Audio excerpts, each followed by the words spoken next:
ಅವರ ಬುದ್ಧಿಗಳು ನಮಗೆ ನಮ್ಮ ಮೇಲೆ ಪರಿಣಾಮ ಬೀರುತ್ತೆ. ನೀವೇನಾದರೂ ದುರ್ಜನರ ಸಂಘ ಮಾಡಿದ್ರಿ ಅಂತಂದರೆ ಕೆಟ್ಟ ಮನಸ್ಥಿತಿ, ಕೆಟ್ಟ ಪರಿಣಾಮಗಳು ನಮ್ಮ ಮೇಲೆ ಬೀರುತ್ತೆ. ಅದಕ್ಕೆ ಬೆಸ್ಟ್ ಎಕ್ಸಾಂಪಲ್ ಅಂತಂದರೆ ಚೀನಾ ಮತ್ತು ಪಾಕಿಸ್ತಾನದ ದೋಸ್ತಿ. ಪಾಕಿಸ್ತಾನ ಮೊದಲೇ ಪಾಪರಾಗಿ ಹೋಗ್ಬಿಟ್ಟಿದೆ, ಭಿಕಾರಿಯಾಗಿ ಹೋಗ್ಬಿಟ್ಟಿದೆ. ಅಂದರೆ ಪಾಕಿಸ್ತಾನ ಇದೊಂದು ಇಸ್ಲಾಂ ದೇಶ, ಮುಸ್ಲಿಂ ಬಾಹುಳ್ಯ ಇರುವಂತಹ ದೇಶ. ವಿಶ್ವದಲ್ಲಿ 52ಕ್ಕೂ ಹೆಚ್ಚಿನ ದೇಶಗಳು ಮುಸ್ಲಿಂ ದೇಶಗಳಾಗಿವೆ. ಆ 50ಕ್ಕೂ ಹೆಚ್ಚಿನ ದೇಶಗಳು ಯಾವ ದೇಶಗಳು ಅಂದರೆ ಇಸ್ಲಾಂ ದೇಶಗಳು ಪಾಕಿಸ್ತಾನದ ಪರವಾಗಿ ಬರಲಿಲ್ಲ. ಬರೀ ಒಂದೇ ಒಂದು ಬಂದಿದ್ದು, ಅದು ಕೂಡ ಟರ್ಕಿ. ಇನ್ನು ಬೇರೆ ದೇಶಗಳ ಪರವಾಗಿ ನೋಡೋದಾದರೆ ಚೀನಾ ಮಾತ್ರ ಬಂದಿದ್ದು. ಚೀನಾ ಯಾಕೆ ಬರುತ್ತೆ ಅಂತಂದರೆ ಅದು ಬಿಸ್ನೆಸ್ ಮೈಂಡೆಡು, ಸೊ ಅದಕ್ಕೋಸ್ಕರ ಬಂದಿದೆ. ಆದರೆ ಈ ಕ್ಷಣದಲ್ಲಿ ಭಯೋತ್ಪಾದಕ ಅಂದರೆ ಏನು ಪಹಲ್ಗಾಮ್ ದಾಳಿಯ ಬೆನ್ನಲ್ಲೇ ಭಾರತ ಪಾಕಿಸ್ತಾನದ ವಿರುದ್ಧ ಭಯೋತ್ಪಾದಕರನ್ನ ಮತ್ತು ಉಗ್ರರನ್ನ ಹೊಡೆದುರುಳಿಸುವಂತಹ ಶಪಥ ಮಾಡಿತ್ತು. ಉಗ್ರ ಸಂಹಾರದ ಏನು ಪಣ ತೊಟ್ಟಿತ್ತು, ಆಪರೇಷನ್ ಸಿಂಧೂರವನ್ನು ಮಾಡಿತ್ತು.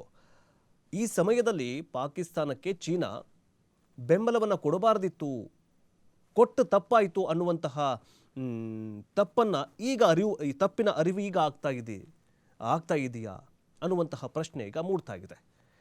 ಚೀನಾಗೀಗ ಅರಿವಾಗ್ತಾ ಇದೆ, ಅಯ್ಯೋ ಪಾಕಿಸ್ತಾನಕ್ಕೆ ಇಷ್ಟೆಲ್ಲ ನಾವು ಮಾಡಿದ್ವಿ, ಈ ಸಮಯದಲ್ಲಿ ನಾವು ಪಾಕಿಸ್ತಾನಕ್ಕೆ ಸಪೋರ್ಟ್ ಮಾಡಬಾರ್ದಿತ್ತು ಅನ್ನುವಂತಹ ತಪ್ಪಿನ ಅರಿವಾಗ್ತಾ ಇದೆ. ಕಾರಣ ಏನಂತಂದರೆ ಪಾಕಿಸ್ತಾನ ಭಾರತದ ವಿರುದ್ಧ ಯಾವೆಲ್ಲ ಕ್ಷಿಪಣಿಗಳನ್ನು ಉಡಾಯಿಸ್ತೋ, ಡ್ರೋನ್ ದಾಳಿ ಮಾಡ್ತೋ, ಬಾಂಬ್ ಮಿಸೈಲ್ಗಳನ್ನು ಹಾರಿಸ್ತೋ, ಅವೆಲ್ಲವೂ ಕೂಡ ಮೇಡ್ ಇನ್ ಚೀನಾ ಶಸ್ತ್ರಾಸ್ತ್ರಗಳೇ, ಯುದ್ಧೋಪಕರಣಗಳೇ. ಇನ್ನೂ ಆ ಡೆಸ್ಟಿನೇಷನ್ ಭಾರತ ಮತ್ತು ಪಾಕಿಸ್ತಾನದ ಗಡಿಯಲ್ಲಿ ನಿಂತ್ಕೊಂಡು ಪಾಕಿಸ್ತಾನ ಹಿಂದೆ ನಿಂತ್ಕೊಂಡು ಹೊಡೆದು ಲಾಂಚ್ ಮಾಡಿತ್ತಲ್ಲ ಮಿಸೈಲ್ಗಳನ್ನು, ಅದಿನ್ನೂ ಭಾರತದ ಗಡಿ ಒಳಗೂ ಕೂಡ ಬಂದಿರಲಿಲ್ಲ. ಅಷ್ಟೊತ್ತಿಗಾಗಲೇ ಅವೆಲ್ಲ ಸುಟ್ಟು ಭಸ್ಮವಾಗಿ ಹೋಗ್ಬಿಟ್ಟಿದೆ. ಅಂದರೆ ಚೀನಾದ ಪ್ರಾಡಕ್ಟ್ಗಳು, ಚೀನಾದ ಯುದ್ಧ ಸಾಮಗ್ರಿಗಳು ಎಷ್ಟು ವರ್ಸ್ಟ್ ಆಗಿದೆ, ಎಷ್ಟು ಕೆಟ್ಟದಾಗಿದೆ, ಕಳಪೆಯಾಗಿದೆ ಅನ್ನುವಂತಹ ಸಂದೇಶ ಈಗ ವಿಶ್ವದ ತುಂಬೆಲ್ಲ ಹರಿದಾಡ್ತಾ ಇದೆ. ತನ್ನ ವ್ಯಾಪಾರವನ್ನು ಕಳೆದುಕೊಳ್ತು, ತನ್ನ ವರ್ಚಸ್ಸನ್ನು ಕಳೆದುಕೊಟ್ಟು, ತನ್ನ ಮಾನ ಮರ್ಯಾದೆಯನ್ನು ಕಳೆದುಕೊಳ್ತು, ಯಾರ ಪರವಾಗಿ ನಿಂತುಕೊಂಡು ಪಾಕಿಸ್ತಾನಕ್ಕೆ ಬೆಂಬಲ ನೀಡಿದ್ದಕ್ಕಾಗಿ ಈಗ ಚೀನಾದ ಮಾರುಕಟ್ಟೆಗೆ ಈಗ ಅಧಂಪತನದತ್ತ ಹೋಗ್ತಾ ಇದೆ. ಅದರ ಬಗ್ಗೆ ಸುದ್ದಿ ಇದೆ. ಚೀನಾ ರಕ್ಷಣಾ ಕಂಪನಿಗಳ ಷೇರು ಈಗ 9% ಕುಸಿತವಾಗಿದೆ. ಈಗಾಗಲೇ ಏನಂತಂದರೆ ಪಾಕ್ಗೆ ಚೀನಾ ನೀಡಿದಂತಹ ಶಸ್ತ್ರಾಸ್ತ್ರಗಳನ್ನು ಭಾರತ ಪುಡಿಗಟ್ಟಿದ ಬೆನ್ನಲ್ಲೇ ಚೀನಾ ರಕ್ಷಣಾ ಕಂಪನಿಗಳ ವರ್ಚಸ್ಸು ಕುಂದಿದೆ ಹಾಗೂ ಷೇರು ಮೌಲ್ಯ 9% ಕುಸಿತ ಕಂಡಿದೆ. ಆದರೆ ಯುದ್ಧದಲ್ಲಿ ಅಪ್ರತಿಮ ಪ್ರದರ್ಶನ ತೋರಿದ ಭಾರತದ ರಕ್ಷಣಾ ಕಂಪನಿಗಳ ಷೇರು ಬೆಲೆ 7% ಏರಿಕೆಯಾಗಿದೆ. ಇದೇ ಚೀನಾ 1971ರಲ್ಲಿ ದೊಡ್ಡ ಮಿಸೈಲ್ಗಳನ್ನು, ಇದು ಅಮೆರಿಕನೂ ಕೂಡ ಅಷ್ಟೇ, ದೊಡ್ಡ ಮಿಸೈಲ್ಗಳನ್ನು, ಶಸ್ತ್ರಾಸ್ತ್ರಗಳನ್ನು ಪಾಕಿಸ್ತಾನಕ್ಕೆ ಒದಗಿಸಿತ್ತು. ಪಾಕಿಸ್ತಾನದ ಹತ್ರ ಆ ಟೈಮಲ್ಲಿ ಏನು ನೋಡಿತ್ತೋ ಗೊತ್ತಿಲ್ಲ. ಚೀನಾ ಅಮೆರಿಕ ಒಟ್ಟಾಗಿ ಸೇರಿಕೊಂಡು ಭಾರತದ ವಿರುದ್ಧ ಇನ್ನು ಯುದ್ಧ ಮಾಡಿ ಅಂತ ಪಾಕಿಸ್ತಾನಕ್ಕೆ ಬೆಂಬಲವನ್ನು ಕೊಟ್ಟಿತ್ತು 1971ರಲ್ಲಿ. ಆ ಟೈಮಲ್ಲಿ ಕೆಲವೊಂದಿಷ್ಟು ಚಿಕ್ಕ ಪುಟ್ಟ ರಾಷ್ಟ್ರಗಳನ್ನು ಬೆಂಬಲವಾಗಿ ಪಡೆದುಕೊಂಡು ಅಂದಿನ ಇಂದಿರಾ ಗಾಂಧಿಯವರು ಯುದ್ಧವನ್ನು ಗೆಲ್ತಾರೆ. ಆದರೆ ಈಗಲೂ ಕೂಡ ಅಷ್ಟೇ ಅಪ್ಡೇಟೆಡ್ ವರ್ಷನ್, ಅಂದರೆ ಆ ಟೈಮಲ್ಲಿ ಶಸ್ತ್ರಾಸ್ತ್ರಗಾರಗಳಿರಲಿಲ್ಲ ನಮ್ಮ ಭಾರತದಲ್ಲಿ, ಮಿಸೈಲ್ಗಳನ್ನು ಅಷ್ಟೊಂದು ಅಪ್ಡೇಟೆಡ್ ಕಾರ್ಖಾನೆಗಳಿರಲಿಲ್ಲ, ಅಂದರೆ ಕಂಪನಿಗಳಿರಲಿಲ್ಲ.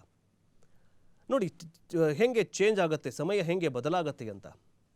ಚೀನಾನೂ ಕೂಡ ಅಷ್ಟೇ ಒಂದು ಕಾಲದಲ್ಲಿ 2023-22ರಲ್ಲಿ ಚೀನಾ ನಮ್ಮ ಮೇಲೆ ಯುದ್ಧ ಮಾಡೋಕ್ಕೆ ಬರುತ್ತಲ್ಲ, ಅದೇ ಗಡಿಯಲ್ಲಿ ಒಂದಿಷ್ಟು ಖ್ಯಾತಿಯನ್ನು ತೆಗೆಯುತ್ತೆ ಚೀನಾ ಕೂಡ ಅಷ್ಟೇ ತನ್ನ ಸೈನಿಕರನ್ನು, ಅಂದರೆ ತನ್ನ ಸೈನಿಕರು ಇಷ್ಟು ಜನ ಸತ್ತಿದಾರಂತ ಯಾವತ್ತೂ ಕೂಡ ಹೇಳ್ಕೊಳ್ಳೇ ಇಲ್ಲ. ಭಾರತ ಅಂದು ಮದ್ದುಗುಂಡುಗಳಿಂದ ಹೊಡೆದುರುಳಿಸಿತ್ತು, ಕಲ್ಲುಗಳಿಂದ ಜಜ್ಜಿಕೊಂದಿತ್ತು ಚೀನಾ ಸೈನಿಕರನ್ನು. ಅಂದಿನ ಅಂತಹ ಚೀನಾ ಈಗೇನಾಗಿದೆ ಅಂತಂದರೆ ಬಲಿಷ್ಠ ಚೀನಾದ ಕಂಪನಿಗಳಾಗಿರುವಂತಹ ಏನು ಶಸ್ತ್ರಾಸ್ತ್ರಗಳನ್ನು ತಯಾರು ಮಾಡುವಂತಹ ಕಂಪನಿಗಳ ಷೇರು ಮೌಲ್ಯ 9% ಕುಸಿತ ಕಂಡಿದೆ. ಯಾರಿಂದ? ಪಾಕಿಸ್ತಾನಕ್ಕೆ ಬೆಂಬಲ ಕೊಟ್ಟಿದ್ದರಿಂದ. ಇನ್ನು ಭಾರತ ಮತ್ತು ಪಾಕಿಸ್ತಾನದ ಯುದ್ಧದಲ್ಲಿ ಬಳಕೆಯಾಗಿರುವಂತಹ ಶಸ್ತ್ರಾಸ್ತ್ರಗಳು ಅದು ದೇಸಿ ನಿರ್ಮಿತ ಶಸ್ತ್ರಾಸ್ತ್ರಗಳು. ಆದ್ದರಿಂದ HAL ಸೇರಿದಂತೆ DRDO ಸೇರಿದಂತೆ ಕೆಲವೊಂದಿಷ್ಟು ಕಂಪನಿಗಳ ಷೇರು ಮೌಲ್ಯ 7% ಏರಿಕೆಯಾಗಿದೆ. ಅದರ ಬಗ್ಗೆ ನೋಡ್ತಾ ಹೋಗೋದಾದರೆ ಅಂದರೆ ಭಾರತದ ಜೊತೆಗಿನ ಸಂಘರ್ಷದ ವೇಳೆ ಪಾಕ್ ಬಳಸಿದಂತಹ ಚೀನಾ ನಿರ್ಮಿತ ಶಸ್ತ್ರಾಸ್ತ್ರಗಳನ್ನು ಭಾರತದ ವಾಯು ರಕ್ಷಣಾ ವ್ಯವಸ್ಥೆ ಗಡಿ ದಾಟುವ ಮೊದಲೇ ಪುಡಿಗಟ್ಟಿದ್ದರಿಂದ ಜಾಗತಿಕವಾಗಿ ಚೀನಾ ಅಸ್ತ್ರಗಳ ವರ್ಚಸ್ಸು ಕುಸಿತ ಕಂಡಿದೆ. ಹೀಗಾಗಿ ಚೀನಾದ ರಕ್ಷಣಾ ಷೇರುಗಳ ಬೆಲೆ ಮಂಗಳವಾರ 9% ಕುಸಿತವನ್ನು ಕಂಡಿದೆ. ಇನ್ನು ಭಾರತ ಪಾಕ್ ನಡುವಿನ ಕದನ ವಿರಾಮದಿಂದಾಗಿ ಚೀನಾ ಆಯುಧಗಳಿಗೆ ಬೇಡಿಕೆ ಕುಸಿತವಾಗಿರುವುದು ಸಹ ಷೇರು ಕುಸಿತಕ್ಕೆ ಕಾರಣವಾಗಿದೆ. ಕದನ ವಿರಾಮಕ್ಕೂ ಮೊದಲು ಪಾಕ್ನಿಂದ ಚೀನಾ ಅಸ್ತ್ರಗಳಿಗೆ ಅಧಿಕ ಬೇಡಿಕೆ ಇತ್ತು.